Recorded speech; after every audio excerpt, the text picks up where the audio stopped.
hi to those joining us from the call as well. As ever, we've got about 20 minutes with Jonas, and we'll start here in the room, and then we'll come to the call. Depending on time, we may need to just take a couple from the call, or one each from those of you dialing in. But we'll try to get around as many as we can. But we'll begin here in the room with Fadima from Sky. Great. Hi Jonas, how are you? I'm fine. How are you? Good, thank you. Great to see you. I want to ask initially about team news. How's everyone coming back from the international breaks? Is everyone well and not injured? No, quite good. Everybody reported back in today, but it was a little bit odd FIFA window because the Asian Olympic qualifiers allowed them to play 3 games, so they all reported back in later. And they landed early this morning, so obviously they couldn't be on the pitch today. So tomorrow we hope we can have more players on the pitch. Yeah, definitely. That must be, I guess, difficult managing those separate international windows, especially when you've got players from various teams, various international teams, especially when it's so close to such a vital game against it. Yeah, and it is, but at the same time with the City game, I think both teams are very much in a similar position. They also have a lot of teams or a lot of players that were involved in the Asia Olympic qualifiers, for example. So yes, it's difficult. It's not ideal, but I think it's quite well spread across both teams. Yeah, absolutely. Leading into this game against Manchester City, they're a team obviously that we come up against a number of times, a team with great attacking strength. And for you to be in a position now where you have Beth Mead back, where you have Vivian Miedema, and also Alicia Russo, who's been an outstanding signing so far, you must be pleased getting the team into the best possible position ahead of such an important game. Yeah, I think I was pleased to the way that we were growing and developing during the last block. We're still obviously in a process with both Beth and Viv returning from long-term injuries, where they're still not fully having managed their return to play process, which is very natural, but it's still something to consider for us also being in this block here, and looking forward to face a good football team in Manchester City. They've both spoken so, Viv and Beth have both spoken so honestly about mental health and the difficulties of being injured. Beth in particular spoke about losing her mother and also getting the injury so close to close. How has it been, I guess, for you as a manager, managing that, supporting players from a mental health perspective as well as obviously their performance on the pitch? I think it's a huge part, not only of the game, but of everyday life. I think it's definitely a generational thing to becoming emotionally literate, to being to put words and to identify your emotions. Even I see myself as quite young, but I still come from a generation where we didn't speak as openly about emotions as younger generations do, and I think that is really helpful, and I think that can help a lot of people, both to understand how they are feeling and what they are feeling, but more importantly to get the support, and I think that's so important to understand that probably everyone at points in your life needs support from a mental perspective. So that's very natural.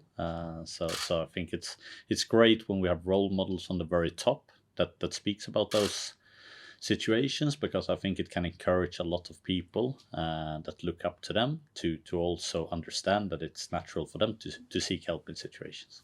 Of course. I want to ask you lastly about the Arsenal team picture that came out. We got a lot of reaction on social media due to the lack of diversity within the squad, and a number of players have spoken about the various teams, but I think Jen Beattie made a good point about representation being important from a top level as well as academy level. I just wanted to get your thoughts on that, and I guess were you surprised by the reaction that you saw online? I haven't seen much reaction online to start with, but I think where we come from, North London, we're very proud of our community, and it is a diverse community. The history of the club, both the men's first team and the women's first team, has a very proud history of players coming from diverse backgrounds as well, and made the club very proud of that. So us not having that diversity in the first team women's today, of course, that is a problem. I think women's football has a diversity problem in that, in getting especially people of color involved more in football, not only at the top level, but also at grassroots level. And I think that's we have to work with that, but also the FA and other clubs. Okay, lovely. Thank you, best of luck. Thank you. Thanks for doing that. Robert at the back there. Hi, Jonas. I was going to first of all ask you about the match on Sunday. If you look at both sides, there's a number of international players with the England Lionesses. So there's a lot of excitement for the fans, not just Arsenal and Man City fans, but also the England fans. When you look at like Alicia and Chloe Kelly, what she did in the Euro final, I was just going to get your thoughts on that overview. Yeah, that's not really on top of my mind, to be honest. I think I care a lot about Arsenal. I care a lot about the fans to the Arsenal, and that's the priorities. Then I think, as a neutral, it's going to be a great football match because it's two great football teams, and there's a lot of great football players from both teams. What are your thoughts about going back to Meadow Park for this match, and also the incentive of closing the gap at the top with City with a win and getting back to level points with them? Yeah, I think our ambition is always to try and win football matches, and that's not any difference today on Sunday. It's a long time since we were at Meadow Park now, being Villa at the last game of the league last season, and we always had great experiences at Meadow Park with like great support. It's a very intimate atmosphere. We really are at that crossroad at the moment where we're having great experiences at the Emirates. I understand that it is not quite as easy for the club to just move all our games to the Emirates because there is a lot of logistics. There is a lot of know-how that needs to transcend into that, and we see the trajectory on how we're doing that is that we're playing more and more league games every year at the Emirates. So I think that is a natural process, and it needs to take a little bit of time. But as always, we look forward to playing in front of our home fans, and they've been incredible, and we know it's going to be a sellout on Sunday. So we're going to try and do our very best. Brilliant, thank you. Catherine, the man. Hi, Katie McCabe had a bit of a strange international game on Tuesday where the Republic of Ireland were playing Albania, and they started the game and there was a lot of water on the pitch. I think it stopped for about an hour, then restarted. I was just kind of wondering how she was, because obviously I guess not ideal sort of stopping for that period of time and then replaying a game, and obviously the conditions weren't particularly great either. Katie's fine. I think that's football. Sometimes it rains when you play football. Sometimes it's windy. Sometimes you forget about that when you're at our level and you think that all pitches are this almost golf green like things, but not all football pitches around the world are like that either. So at the end of the day, the referee decides if the pitch is playable or not. And if it's not playable, you might have to stop and you have to try and make it playable. So I don't think that's any controversy at all. Yeah, and then just on Katie more generally, I mean, she seems to be kind of in some of the best form of her career. I think she scored 3 and assisted 2 in the first leg of that game, scored 2 in your last game. Have you kind of noticed sort of not a step up in her, but almost like that she is kind of really, really confident and sort of playing some of the best football that she has, since her time at Arsenal? I think Katie McCabe is a quality player coming into her peak age years of playing football. She has a tremendously good left foot that putting in right use can be a really good way to getting points, both with assists and goals, and she's been using that lately, and that's been really pleasing to see from, a number of different positions, both in the national team and at the club team. So it's been very impressive for her. Thanks, Catherine. Morgan from The Guardian. Hi, Jonas. You touched on there just before about how you're sharing sort of time between the Emirates and sort of Meadow Park, and you're soaking in those experiences. I was just kind of wanting to get your reaction to sort of the news that over at Brighton and Hove, the council gave permission for the first purpose-built women's stadium for the locations for that to go ahead. how well do you think that will enable sort of development across the WSL, and also how do you think that may be steps that could be something for the future? Is the question of like if a purpose-built stadium for Arsenal women would be? Yeah, I think the hard part is to say what would be a good size of that stadium now. How will that look in 5 to 10 years time? I think that's where we're at a really difficult time, but exciting time in order to try and predict the future. Because I think if somebody would have said 5 years ago what a good sized stadium would have been looking at for Arsenal women, I think that would have been completely different answer than what you would have said today.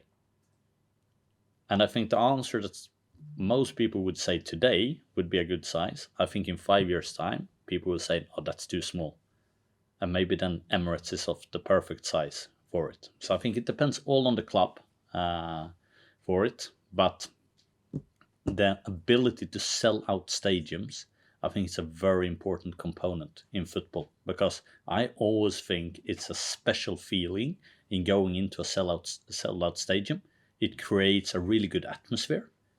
It creates intimacy to it, and I think it becomes easier also to drive ticket sales because there becomes scarcity, and you need to act early to get your tickets, otherwise you're gonna miss out. So I think for each club to get that decision right of what the ideal size of the stadium is, to both enable growth but also to create the best possible atmosphere and to be able to entertain partners and so on, it's super important to grow the game. So that's probably great news for Brighton.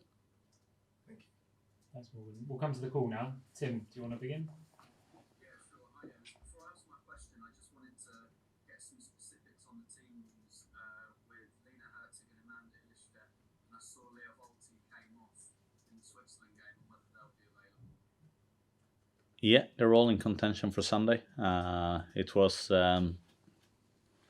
Lena couldn't travel because she had an injury that wouldn't have made it possible for her to play any of the 2 games.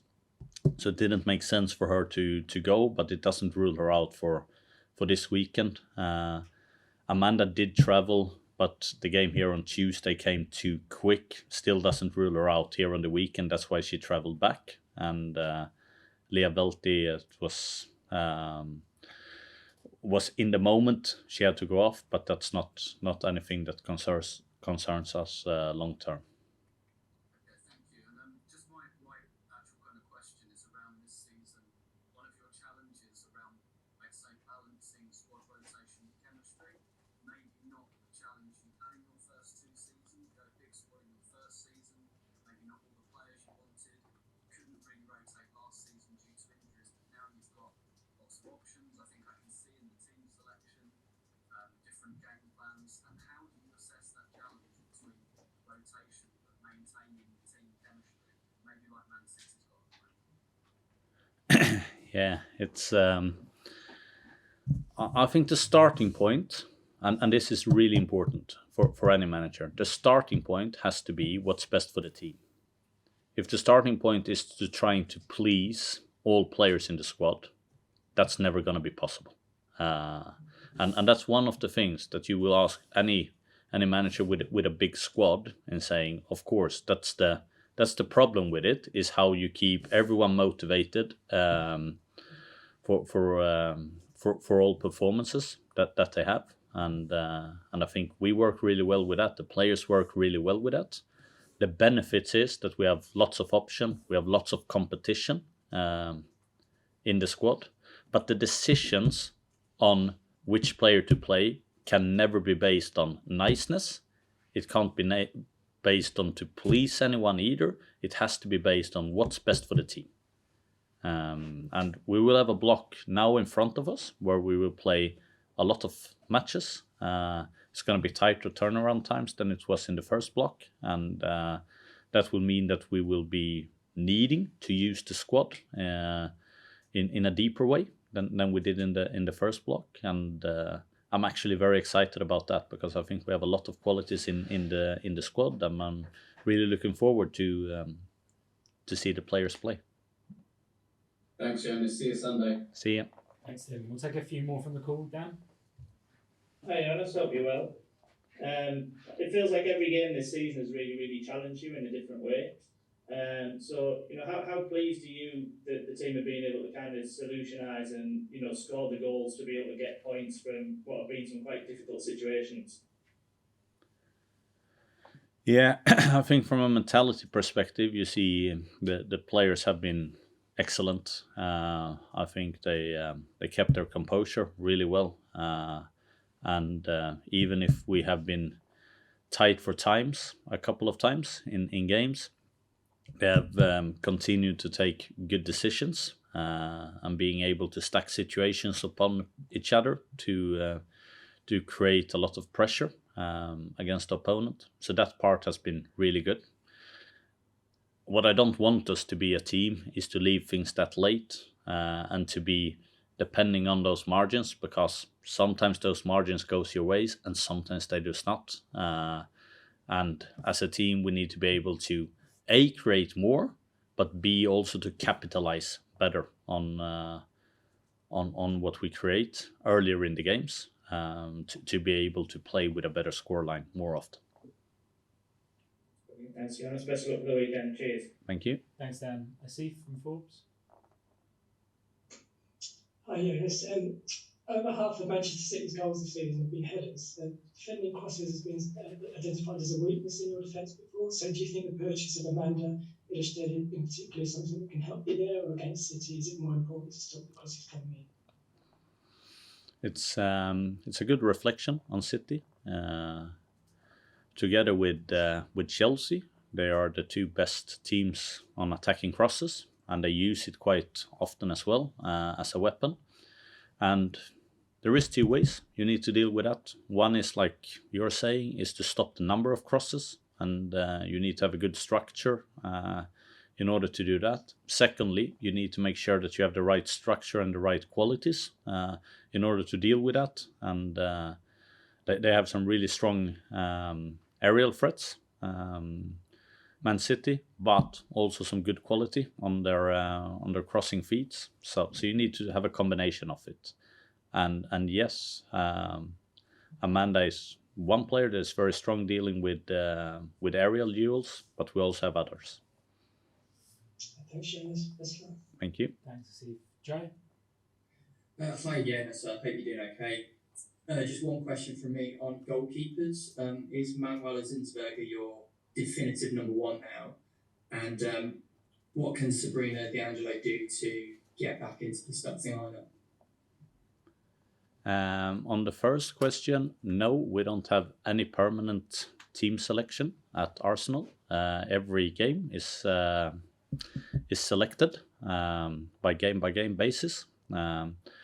Two, Sabrina, like any other player in Arsenal, they focus on their strengths and what they can bring to the team, and they try to do that as good as possible, and that gives them the best possible way of being selected to start. Cheers, mate. Best of luck this weekend. Thank you. Thanks, Joe. Tom? Hi, Jonas. Nice to see you. Can I just ask you, how much better do you think Man City are this season compared to last season?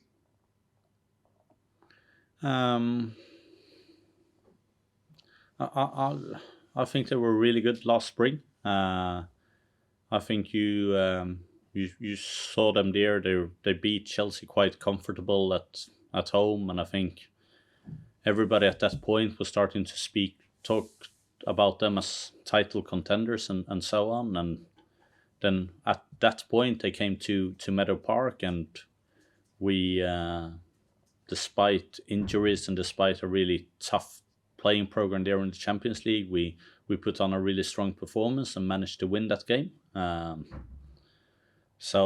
I think City's been playing really well for a long time, and I think they've been carrying on doing the same thing as they did last spring on here to the new season, which makes a lot of sense because they have had a lot of consistency in both the way they play, because they we have the same coach, but also because they kept the same players and been able to play with them. Okay, thank you, Jonas, and see you Sunday. See you. Thanks, Tom. Finally, Amy. Hi, I was just wondering about the you've signed, obviously Naomi signed a professional contract in the summer, and you've signed Courtney Cross, is also a young player from the summer. When are they going to be starting making more into starting lineups? Because obviously Naomi we haven't seen on the pitch so far this season, and Kyra's only had one appearance for the club so far. Yeah, like I said to Tim before, I think this block here is obviously going to provide more opportunities. I think it's natural, and it's always impossible for you guys because you don't see everything behind the closed doors here at London Colney to say when you come in new into a team, everyone will have a different starting. How do you say that? Like how long the starting distance is? Yeah, the run-in. Yeah, like the run-in for it. And what I can say with all the players that we have in the squad and the two you're mentioning here is they work really well. I know they will do really well when they get opportunities as well to play, and we will have lots of opportunities this block coming up. Thank you. Thank you. Thanks very much, everyone.